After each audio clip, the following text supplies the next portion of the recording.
A lot of times people are tracking, but they don't really know why they're tracking the way they are. Maybe their fats are really high and their carbs could come up a little higher and fats lower. So we just kind of recalibrate a little bit to make sure that they're optimized for digestion, for internal health. Usually what I have them do is track what they've already been eating and kind of see where they've been at with just how they normally eat every day. I could do a calculation that tons of different macro calculators out there that say these are the calories you should eat for maintenance, fat loss, or building, but the body is not a calculator. And those calculators, the major flaw with them is that they don't account into your actual activity level. So you're telling me you eat 3,000 calories a day to maintain your physique? Yeah, I do. It's a full-time job. That's amazing. And I can't wait to get into it with Rachel Sedwick. I'm so happy to have her. She is an IFBB figure pro. She has a coaching company called Refined Strength, and she's been coaching since 2018. So welcome to the podcast, Rachel. Thank you. I'm so happy to be on here. Yes. So let's get into that diet. I am dying to know and pick your brain. How do you maintain that 3,000 calories? What's the breakdown? How do you get to that number? I know it's a lot of questions, but just tell me about it. Yeah. So I am a professional bodybuilder. That's what IFBB stands for. It's International Federation of Bodybuilding. And part of my goal right now, the phase that I'm in, is building. So I am trying to build muscle in the certain areas that I need to build for my division, which is figure. And in order to build, in order to add muscle tissue, you have to feed the muscle. It doesn't just grow by training it or by sitting around. So you really have to feed it and stimulate it as in the most optimal way for you. So me eating 3,000 calories has been something I've worked up to over time, because if I was eating 1,200 calories at some point, I couldn't just go from that up to 3,000. That would be a huge jump. And it wouldn't really be ideal for, maintaining my body composition that I have now, and energy, digestion. So over time, I've gotten up to 3,000 calories or so. I actually don't know the exact number, but I know it's over 3,000 for my training days. And how it's broken down right now for me is I have 190 grams of protein a day, and then 470 carbs and 55 fats. So for those of you that don't know, I don't know how often you guys talk about nutrition on the podcast, but really simple, easy way of thinking about that is a calorie is broken down. It's either calories are proteins, fats, or carbs. So those are the macronutrients that kind of categorize calories. So I eat 3,000 calories. That's broken down into protein, carbs, and fats. So because not all calories are the same, an Oreo is going to be a lot different than an ounce of chicken, but they might be similar amounts of calories. 100 calories worth of Oreos, a lot different than 100 calories worth of chicken. So yeah. And there's a whole formula to kind of calculating what's called your macros. So do you have how do you calculate that for someone who has no idea? Yeah, so that's the answer to that question is really more nuanced than just plugging in a certain calculation. And this is what I do full time as my job as a coach and business owner. So when someone starts with me as a new client, whether usually their goal is something competition related, they want to step on stage at a bodybuilding show, similar to what I do, and they need to grow first. So our number one goal is to grow. So we need to find out what the best macro breakdown is going to be for them based on where they've been at. So if someone's been tracking their macros already, what I do normally is I take their macros currently and I kind of reconfigure them a little bit, usually, to just optimize it for their goal. A lot of times people are tracking, but they don't really know why they're tracking the way they are. Maybe their fats are really high and their carbs could come up a little higher and fats lower. So we just kind of recalibrate a little bit to make sure that they're optimized for digestion, for internal health, for performance, for training, and just all of those things. But if someone has never tracked before, usually what I have them do is track what they've already been eating and kind of see where they've been at with just how they normally eat every day. because I could do a calculation that, there's tons of different macro calculators out there that say like, these are the calories you should eat for maintenance, fat loss, or building, but the body is not a calculator. And those calculators, the major flaw with them is that they don't account into your actual activity level. They don't account your hormone profile. They don't account your, your what you've already been eating and how long you've been at that place. So something that I talk to a lot of people who come to me and they say like, I really want to lose 10 pounds, or I really want to prep this year, or I want to lose body fat.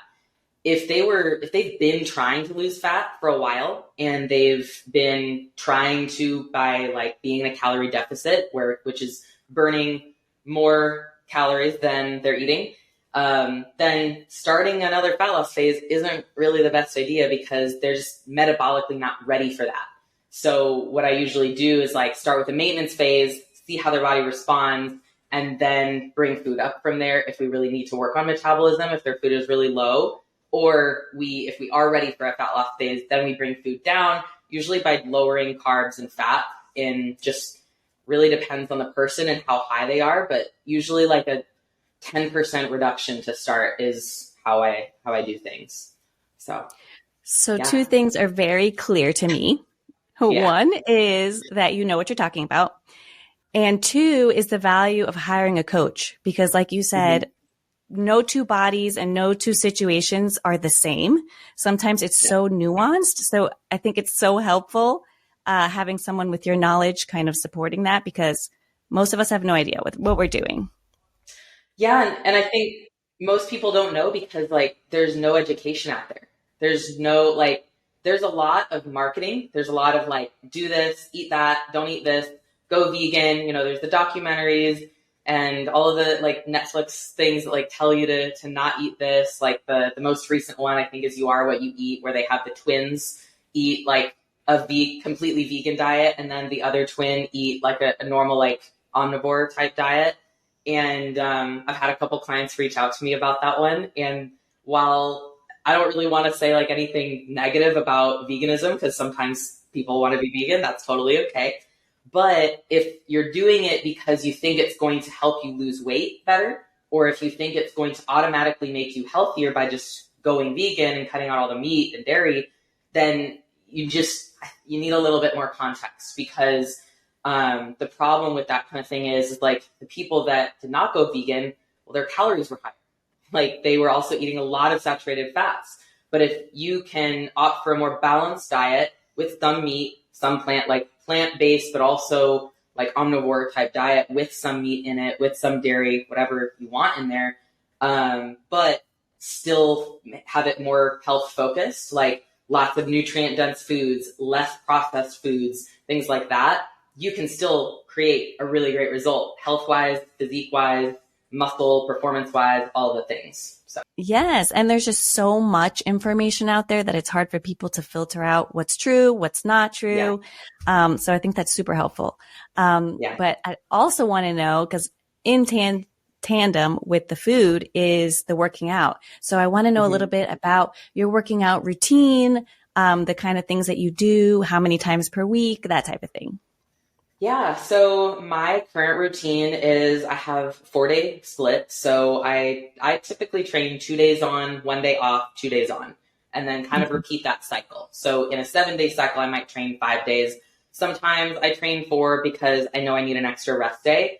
And that's just kind of the importance of autoregulation and being able to know that, I really will not have a great training session today. I need an extra rest day. So sometimes 4, sometimes 5, sometimes I need to switch something around because of traveling or something like that. But I train really just strength focused in my training. I don't know how else to describe it, but I train based on what I need to grow for my division. So for the figure division in bodybuilding, it's very symmetrical top to bottom, and it's very like hourglass or like X frame. So big shoulders, wide back, small waist, big glutes, quads, hamstrings. So kind of, that X hourglass frame. And we all have different genetics. Like everyone is slightly different in like how far apart their hips are set, or their clavicles, or their joints and things like that.